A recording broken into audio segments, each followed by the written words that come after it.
Welcome to Tough Talk with Teachers. Real teachers that are in the trenches every day sharing authentic struggles, successes, and you can't make this up type of stories. Edu-earners that talk the talk and walk the walk. Welcome back to another episode of Tough Talk with Teachers. Today I wanted to have a real conversation and make a confession. I honestly feel like a kid that broke an expensive antique and glued it back together. Eventually somebody's going to find out that it was broken and I need to get it off my chest. The longer I keep this to myself, the more I feel like a fraud. I started my teaching career right out of college in a small town. I was so excited to have landed my first real teaching job after my first interview. In this small town, I worked in a small school, working with 2 levels of special education students. That first year, I was on such a high. Things were stressful and tough, but I was eating it up. I was building relationships with my students and my coworkers and literally feeling like this was exactly where I was meant to be. I thought there was nowhere else I would ever want to work, and I was going to retire from this district 30 years down the line. That first year was truly the honeymoon. Eventually, that honeymoon ended, as it always does. Year 2 had added stress and responsibilities, along with more challenging students and curriculum. I still really loved what I was doing, despite literally living at school. So much so, I remember one night I got done with working the concession stand with the student council after 10 or so, driving a half an hour home, then getting up 5 hours later to be back at school 2.5 hours before the first bell even rang. I was literally only sleeping at my house. This continued through my 3rd year of teaching. I was growing and changing as a professional, taking graduate classes, writing IEPs, joining committees, sponsoring organizations, and attending professional development. My classes were getting larger and my students more challenging. On the personal front, my husband and I had added stressors. Right after being offered this position, but before starting it in August, we lost our home to a man-made flood.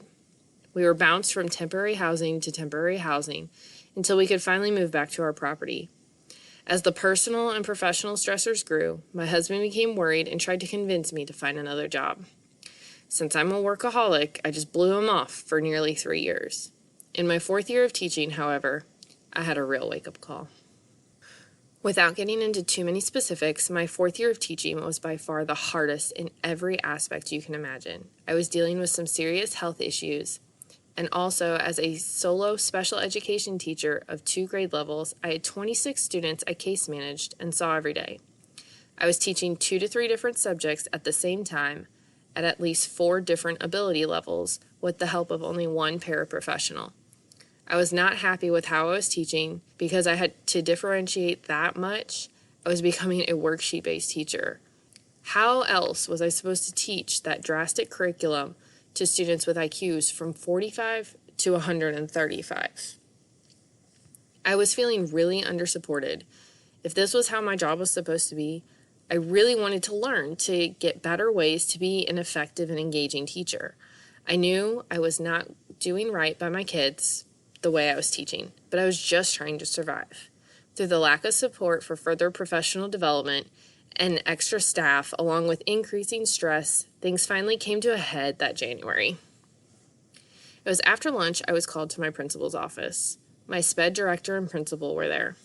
Over the next hour, I was told that I was not meeting expectations in at least 5 different categories.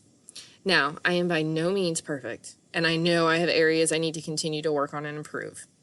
However, this lecture by my administrators came out of left field.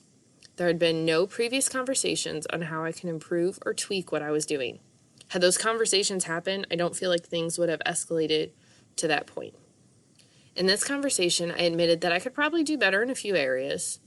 I was a realist, but I was shocked to think that those areas were such a deficit that they were putting me on a professional improvement plan. They had drawn up a contract and broke down how I was to work on achieving their expectations. They had me sign the plan, and I walked out completely flabbergasted and broken. That's the day I decided I was going to get out of education for good. Through the tears and anger from that day, I resolved that maybe teaching just wasn't my calling. If I was working that hard and trying my very best, then maybe my best should be taken elsewhere, in a profession where it was respected and appreciated. I resolved that day that even if I had to work fast food for a year or two, I would not be teaching in the fall. There was only one issue. I had one more year of teaching until my student loans could be forgiven. Through lots of prayer and discussions with my husband and my veteran educator mother, I started updating my resume and applying for any teaching job within an hour and a half of my house. In March, I received a job interview and an offer from a school that was furthest from my house.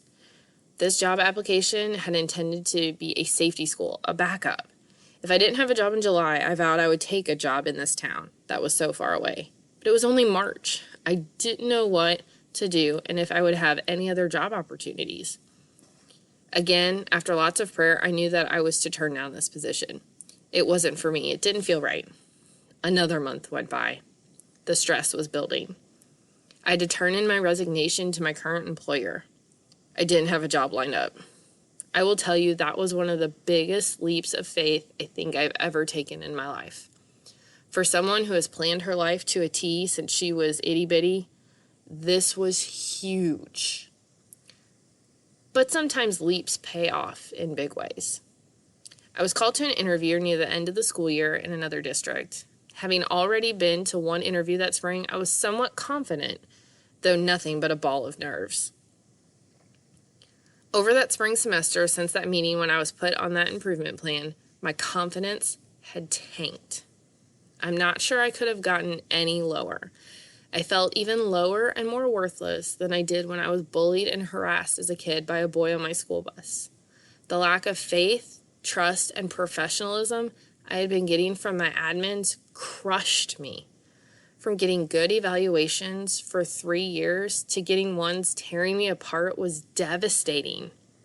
I'm a people pleaser and a perfectionist by nature, so trying to improve and be my best in those circumstances was unbearable. The people I trusted and looked up to the most in my early years broke that trust and that bond to a place that was near irreparable. So I'm at this interview. 3 principals and a sped director have me in the hot seat. It was an unreal experience. To this day, I'm not sure really what happened because it was such a blur. But apparently, they liked me and my experiences enough to offer me my current position. I was elated. I was so happy I wasn't going to have to work at McDonald's for the next year. But the story doesn't stop here. My new position at the high school as a resource teacher in the special education department was amazing. I still had every intention of quitting after one more year of teaching to get rid of those student loans. I was toying with the idea of maybe working with the local university with collegians with disabilities, staying in education, but a very different facet. I was also looking at going back to a part-time job I had previously. However, this new job provided me with coworkers who have become more than friends. They are my family. Over my years here, I have had staff and administrators that are nothing but positive, supportive, and appreciative. It is such a stark contrast to my previous situation. Through that first job, I lost my confidence. I lost my faith in myself and my abilities. I lost all faith that I was worth anything. I developed anxiety problems and panic attacks. My mental health was not in a good place. I'll be real with you because this podcast is called Tough Talk with Teachers. It has taken years for me to finally get my feet back under me. On the outside, I put on a pretty good front. My classroom is Pinterest worthy, or so my coworkers say. I do cool activities with my kids. I'm crazy involved in our school culture. On the inside, I felt nothing but that nerdy, worthless, friendless girl getting bullied on the school bus. There is one pivotal moment that started a chain reaction which completely changed who I am and brought me back to being the real Mrs. Choate. 2 years ago, I had an administrator have so much faith in me that she pushed me into a position I never thought I would want or be in. I always said that I love working with kids, but you couldn't pay me to teach adults. The joke's on me. She planted the seed and suggested to the other administrators to place me in my current instructional technology role for part of my day. Over these last 2 years, I've learned so much that is improving my own instructional practices and bringing back that passion and that fire for learning. I've learned that I love teaching and I love helping my coworkers with whatever they need, from my Marie Kondo organizing hacks to technology and instructional practices. I love mentoring student teachers and young professionals. Watching them learn and grow and have successes with their students is even more rewarding to me than when my own students have successes, and that's pretty darn rewarding. In the last year, I have even led professional development sessions in my district, and I've even voluntarily signed up to present at a conference this summer in Kentucky with Jonathan. Some days I wake up and think, who are you and what happened to the old Whitney Choate? My name is Whitney Choate. This is my confession. I was on a professional improvement plan. I almost got out of education. I was feeling worthless. Transformation takes time. It takes support. It takes effort. It takes a village. Do I still have a lot more room to continue to grow? You bet.